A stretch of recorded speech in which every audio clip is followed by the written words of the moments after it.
The Switch's portability can put your console into a predicament from time to time. Sure, you want to play on the go, but when is playing on the go going too far? Well, thankfully we put together a list of activities and habits that you should be wary of when using your Switch. This is our list of the top 10 things you should never do to your Nintendo Switch.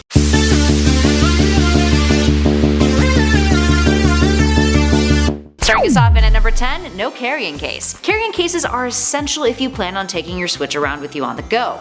The system was literally designed to allow players to optimize their gaming in practically any situation, elevating the console experience to a whole new level. So, naturally, you want to protect your Switch when you're moving around, whether it's bringing it to the office with you for some necessary lunchtime gaming, or taking it on vacation and protecting it from the turbulence of an airplane flight. Now, most carrying cases have fun little compartments that you can stash your Switch accessories into as well, so you never have to feel like you're going bare bones while on the go. And at number 9, drop it. No Sherlock, right? Well, generally speaking, dropping any piece of technology probably won't help it all that much when it comes to functionality. Or, turning it on. If you've got butterfingers, it might be best to be mindful of where you pull out your Switch. Avoid concrete. Don't play while standing in the middle of a road. If in a moving vehicle, ensure that you and your Switch are buckled in at all times, and that your Switch doesn't get too excited and tries to jump out of your window. And at number 8, throwing it off a bridge. If a person can die by falling or jumping off of a bridge, so can a Nintendo Switch. Think before you act, people. Stop throwing your Switches off of bridges. And at number 7, paying it a fair wage. We here at Top 10 Gaming are all for equality, but the second you start paying your console a fair wage, that little bastard will become entitled. Next thing you know, it'll be preaching to you about how it works so hard to put food on the table, and that you never appreciate it for all of its efforts. You never buy it flowers anymore either, and you know damn well that insult will just slide right in there in that argument.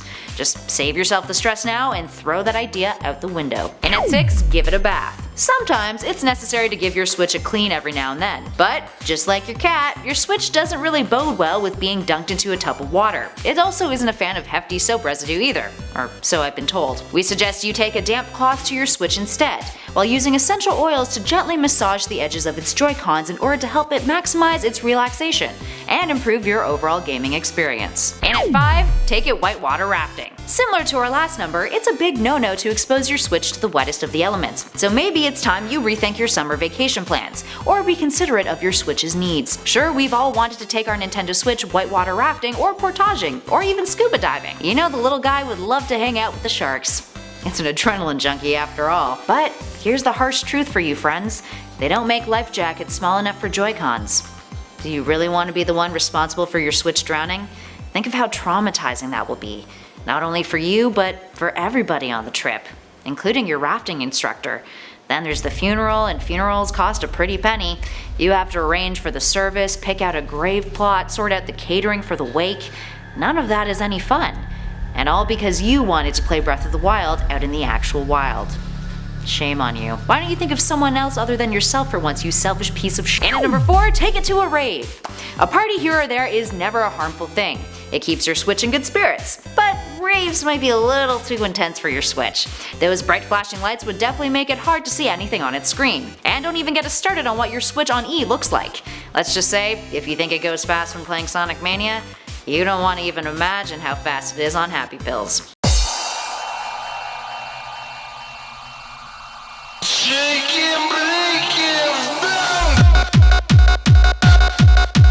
Speaking of your Switch on drugs, in at number 3, don't give it cocaine. One drug that you definitely do not want to give your Switch is cocaine. Switches are known to have an addictive personality. Once they start snorting coke, there is no going back. It's only an expensive habit that you'll have to maintain and will come out of your pocket. But it also isn't good for its operating system, and you'll find that when not on cocaine, every single one of your Switch's games will decline in terms of mechanics and responsiveness. Sure, it'll be super sharp when on coke, but the withdrawals, man, they're just not worth it. Plus, when the coke builds up in one of its speaker holes, you're the one who will have to drag it to the doctor and pay for its surgery, and there's a good chance it will affect its ventilation permanently. And at number 2, don't feed it after midnight. In 1984, a man named Joe Dante directed a feature film for Warner Brothers that's an iconic and important cautionary tale.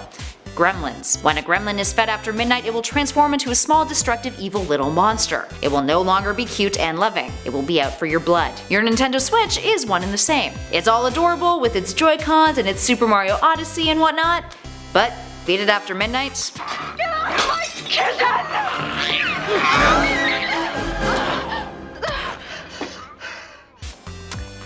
I'll leave it at that. And finally, in at number 1, teach it to summon a demon. Satanic rituals are not something one should take lightly. And sure, spending some quality time reading ancient texts on demonology and malevolent revenants is a wonderful way to bond with a loved one. But be warned. Your Nintendo Switch might have a little too much fun with the idea of summoning a demon. Who wouldn't want a personal demon to run around and do all of your dirty work?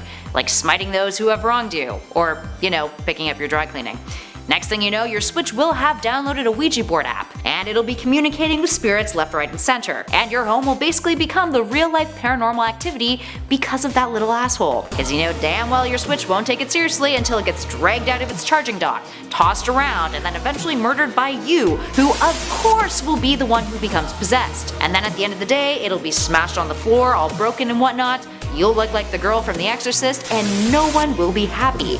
It's not a winning scenario. Alright, there we have it, friends. What do you suggest not to do with your Switch? Give us a shout in those comments below and let us know. If you dug this video, spread the love, hit that like button, and don't forget to subscribe to Top 10 Gaming for more gaming lists, fan theories, news, highlights, let's plays, and much more.